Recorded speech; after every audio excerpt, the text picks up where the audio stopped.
ljudi, danas ću da vam pokažem moje patike. Mislim, moje za fudbal, što ja treniram nogomet.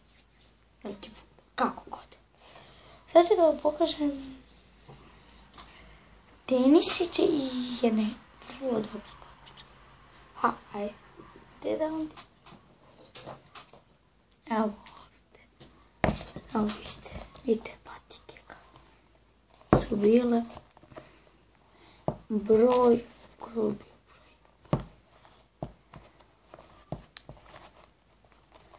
broj?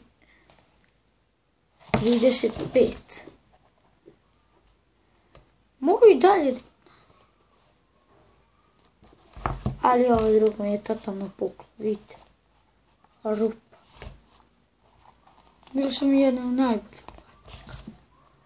Vidite ovdje. Ali su pukli, šteta. Idemo na sljedeće. I ovo su tenisice, vidite, ove nosim. Sad ih nosim, malo su prljave. Dobro, udobne su. Broj...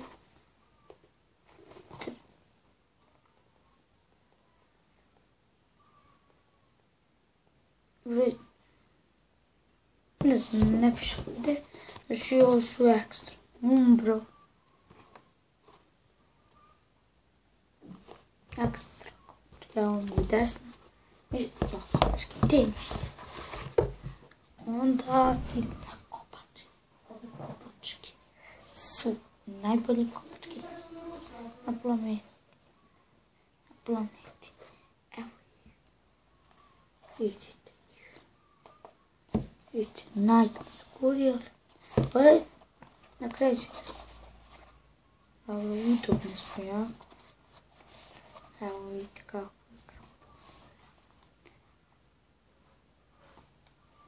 Šta još reći? Broj 34. I vidite šta ovdje piše? Cristiano Ronaldo. Da, Nike Merkurial. Evo vidite i leva. Čujte kako. Znači ekstra, vidite ovdje. Sve snage. Neće. Toliko su čvrste. Gledajte. Ne može. Nisu neka elastične. Vidite. Vidite koliko se. Jedva. Baš su ekstra. I ljudi, nema se u sledećem.